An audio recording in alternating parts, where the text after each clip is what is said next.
Cent Antony സ്കൂളിനടുത്തായിട്ട് Cyril and അനുവിന് വേണ്ടിയിട്ടുള്ള ഒരു വീട്ടിലാണ് ഇന്നുള്ളത്. അപ്പോൾ രണ്ടുപേരും ഒരു വർക്കിംഗ് കപ്പിൾസാണ്. അപ്പം അവർക്ക് വേണ്ടിയിട്ട് ആനക്കല്ലിൽ ഒരു കോൺട്രോഡ് ആയിട്ടുള്ള ഒരു സൈറ്റിൽ പീസ്ഫുൾ കാമായിട്ടുള്ള ഒരു വീട് നമ്മൾ ഡിസൈൻ ചെയ്യാമെന്ന് തീരുമാനിക്കുകയാണ്. നമ്മൾ ഈ സൈറ്റ് വന്നു കഴിഞ്ഞപ്പോൾ ഇതുപോലെ തട്ടായിട്ട് നിൽക്കുന്ന ഒരു റബ്ബർ തോട്ടം ആയിട്ടുള്ള ഒരു സൈറ്റാണ്. അപ്പം എങ്ങനെയാണ് ഇത് വർക്കൗട്ട് ചെയ്യാം എന്ന് തീരുമാനിച്ചു കഴിഞ്ഞപ്പോഴത്തേക്ക് ഇതിൻ്റെ ലോവർ ലെവൽ റോഡിൻ്റെ ആ ലെവലിൽ സിറിലിന് വേണ്ടിയിട്ടുള്ള ഒരു ഓഫീസും ഒരു ബെഡ് സ്പേസും ആ ലെവലിൽ ക്രിയേറ്റ് ചെയ്യും. അത് കഴിഞ്ഞ് ഡ്രൈവ് ചെയ്ത് ഒരു മിഡ് ലെവലിൽ വന്നു കഴിയുമ്പോൾ നമ്മൾ വീട്ടിലോട്ട് എൻട്രി ചെയ്യുന്ന പോലെ ഒരു സ്പേസ് ക്രിയേറ്റ് ചെയ്യണം. അപ്പോൾ നമ്മൾ വീട് ഇതുപോലെ 4 ലെവൽസിലായിട്ടാണ് ക്രിയേറ്റ് ചെയ്തേക്കുന്നത്. നമ്മൾ ഡ്രൈവ് ചെയ്ത് മോളിൽ വന്ന് മിഡ് ലെവലിൽ കാർ പോർച്ച്, അവിടെ നിന്ന് നമുക്ക് വരാന്ത, foyer, double height sitting room.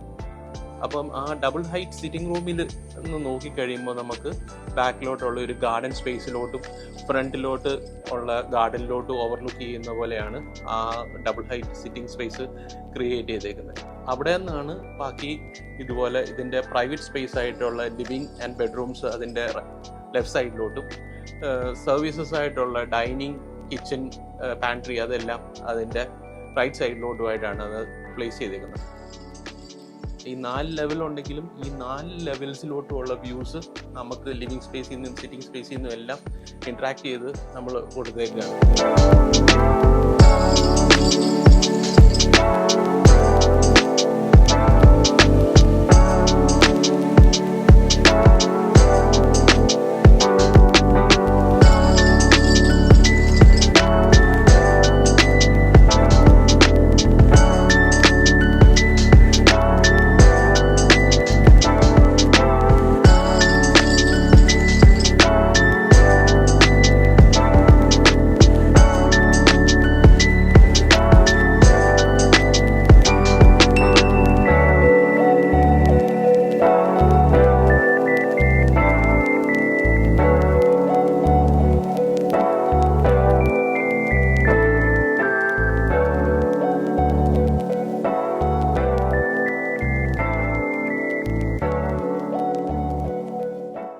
ഏറ്റവും എടുത്തു പറയേണ്ട ഒരു കാര്യം എന്ന് വെച്ചാൽ ഞങ്ങൾ പറയുന്ന റിക്വയർമെൻറ്റ്സ് സാർ വളരെ സമയമെടുത്ത് പേഷ്യൻസോടുകൂടി ഇത് കേട്ട് മനസ്സിലാക്കി സാറിൻ്റെ സൈഡിൽ നിന്നുള്ള ഇൻപുട്സ് ഇട്ടിട്ട് ഒരു ഫസ്റ്റ് ഡ്രോയിങ്, റഫ് ഡ്രോയിങ് എന്ന് പറഞ്ഞു തന്ന ഡ്രോയിങ് ഒരു പെർഫെക്റ്റ് ആയിട്ടുള്ള ഡ്രോയിങ് ആണ് ഫസ്റ്റ് ടൈം തന്നത്. വെൽ പ്ലാൻഡ് ആയിട്ടുള്ള ഡ്രോയിങ് ആണ്. പിന്നെ ഞങ്ങൾ അതിനകത്ത് പല കാര്യങ്ങൾ ചിന്തിച്ചെങ്കിൽ പോലും അതിനകത്തൊരു സജഷൻ പറയാൻ പോലും ഇല്ലാത്ത രീതിയിലുള്ള അത്രയ്ക്ക് ഈ പ്ലോട്ടിനോട് അത്രയ്ക്ക് മാച്ചിങ് ആവുന്ന രീതിയിലുള്ള ഒരു ഡിസൈനാണ് സാർ സജസ്റ്റ് ചെയ്തത്. ഇപ്പോൾ ഒരു കാര്യമായിട്ട് ഒരു മാറ്റവും അതിൻ്റെ അകത്ത് കൊണ്ടുവരേണ്ട വന്നിട്ടില്ല. ആ ഒരു പ്ലാൻ്റെ അകത്ത് സാർ ആദ്യം തന്ന ഡ്രോയിങ്ങിൽ തന്നെ മിക്കവാറും തന്നെ ഒരു എലമെൻറ്റ് മാറ്റാതെ തന്നെ ഞങ്ങൾ എടുത്തിട്ടുണ്ട്.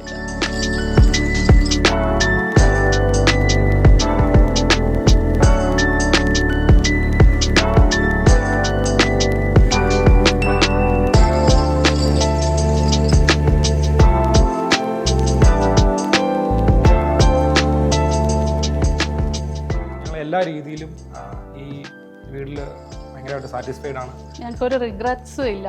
അയ്യോ കുറച്ചുകൂടെ അവിടെ ആകാമായിരുന്നു, കുറച്ചുകൂടി ഇവിടെ ചെയ്യാമായിരുന്നു, അങ്ങനത്തെ റിഗ്രറ്റ്സ് ഒന്നും തന്നെ ഇല്ല. You are perfectly happy with this room.